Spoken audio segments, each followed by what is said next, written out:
Joining me now was former Commissioner for Finance in Ondo State, Wale Akinterinwa. Thank you for joining us on the program this evening.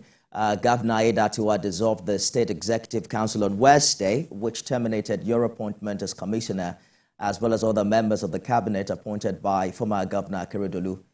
Is that something you saw coming or anticipated?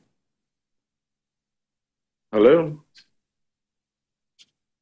Hello? Mr. Akinterinwa, I'm asking if the dissolution of the cabinet is something you anticipated. Good evening. And let me say that, dissolution of the cabinet is within the powers of the governor. And it is his prerogative to determine when he wants to dissolve his cabinet and make replacements. So for me, I have never at any point in time felt that it will not happen. But the sentiments I tend to hear from people is probably that maybe he should have waited for his boss, the late, our late governor, Oluwarotimi Akeredolu, to have been buried before dissolving the cabinet he inherited from him, of which he is a part of. So some other aides, you recall, resigned after the demise of the former governor. You decided to stay put. I'm wondering what informed that. Was it a function of your commitment or your faith in his administration to carry on with the assignment? Or sentiments or emotions that is being voiced out by a lot of people. So talking about dissolution of cabinet, for me, I wouldn't say I wasn't expecting it, because all the signs are there, but when he will do it, I guess it's his own right. I'm sure you heard about the mild drama at the State Ministry of Justice when the former Commissioner for Justice and Attorney General was booed out of office by workers. Some have said perhaps it's proof that people on the side of the governor, or rather more people are on the side of the governor with this decision, and perhaps that the appointees have lost favor with the people with the position they took in the political crisis that rocked the state last year. Do you agree? I disagree. And let me talk about the particular event in question. It's a well-known fact that even the Attorney General and Commissioner for Justice is a very close ally of the current governor. And you can see that the people who booed him and attacked him are also civil servants. Most of them are lawyers. So that speaks volume. So it's not a question of the fact that members of the cabinet of late Governor Akeredolu, who are still with the current governor, are not liked by the people. This happened to somebody who is very, very close to the current governor. So that on its own speaks volume. I won't say more than that. Very interesting development that we saw from the outside last year, and I'm glad that we have you live speaking with us. Perhaps you can help throw more light into it. The House of Assembly commenced an impeachment process against the deputy, and many had expected. As a matter of fact, many had said the former governor should have willingly transferred power long before he did in December. And there were talks about how his wife was in charge in collaboration with some appointees of government. Some have even said that you were one of the voices that, allegedly poisoned Akeredolu's heart against Akeredolu. Perhaps you can use this avenue to clear, and give us some more clarity as to some of these insinuations. Well, let me try to take this question in phases. Now, you first spoke of the House of Assembly trying to impeach the current governor, or the deputy governor at the time. And to the best of my understanding, it's only a governor that can write to the House of Assembly to request for the impeachment of his deputy. So I think it's quite absurd for anybody to say I'm a part of that. Secondly, talking about poisoning the mind of Akeredolu. Why would I want to poison his mind? For what reason? Akeredolu was actually, the current governor was brought by the wife of, hello?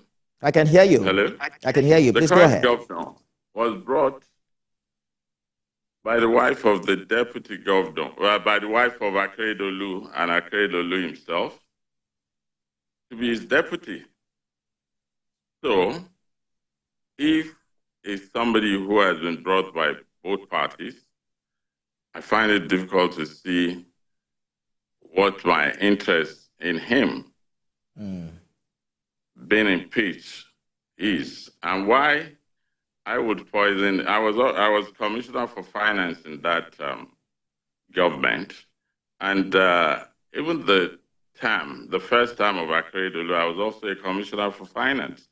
So I don't see why I want to poison his mind against his deputy. He knows his deputy very well. He himself and his wife brought him. So I find it difficult to understand why anybody would accuse me of poisoning Akeredolu's mind. I hear you. You've actually, talking about being commissioner of finance, you've actually been commissioner for 3 different governors, if we add Akeredolu, in the number of weeks that you were with his administration. And you posted a video on X 3 days ago saying that it's time to take Ondo State to an unprecedented level. In that video, you were described as incoming governor. I was wondering if that was before the cabinet was dissolved, or right after. But speak to the conversations in Ondo that you are perhaps Akeredolu's anointed successor. Did that conversation happen before his demise? Yes, it did. Yes, it did. He actually had a discussion with me, and during the discussion in his office, in his house, he told me that he would want me to take over from him, and he prayed for me. And I'm aware that he told certain people about that desire. So, when did this conversation happen? I'm just curious. When exactly did he say that? Well, I didn't take particular note of the date, but it happened immediately he came back from his trip from Germany.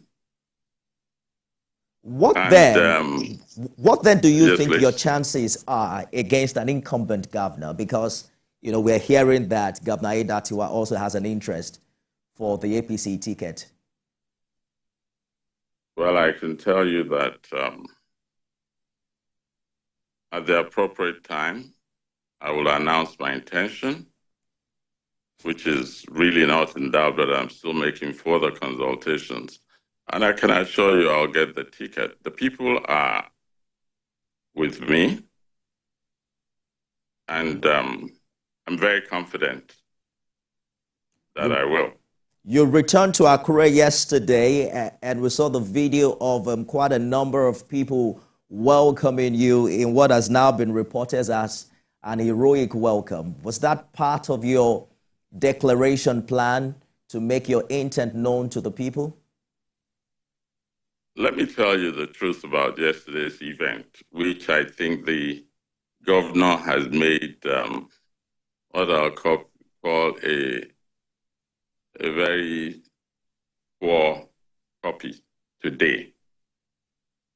because he came from Abuja today, and I saw about 100 motorbikes, or a couple of them, coming to welcome him.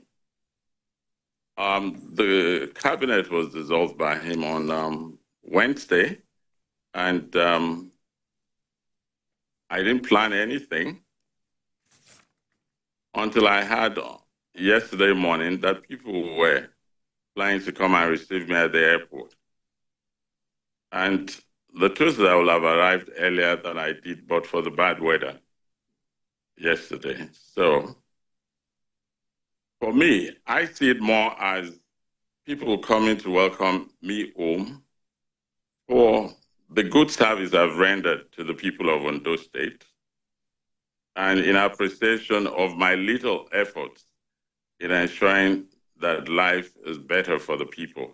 All right. In Ondo State during my stay here in that particular government. I know what we met when we came in under Akeredolu. All right. And how the state was owing 7 months' salary, contractors were not being paid, everything was upside down.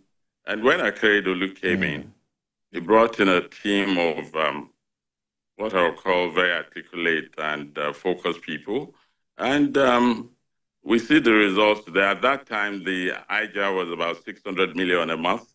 Today, we're talking of about over 3 billion a month. At that time, contractors were not being paid. We devised a means to get some money for them. They had a bond. The government before Akeredolu had a bond that was triangulating the state. I restructured that bond. I'm afraid we're running out of time, Mr. Akinteriwa, and we'll probably will find to give some more liquidity. We probably will find some other time to discuss, get more details from you as regards your ambition. But a big thank you, former Commissioner for Finance in Ondo State, Mr. Wale Akinterinwa. Thank you so much for talking to us on the program this evening. That's the show, everyone. You can watch it again at midnight and at 6 a.m. tomorrow. I am Nifemi Okuntoye. Bye for now.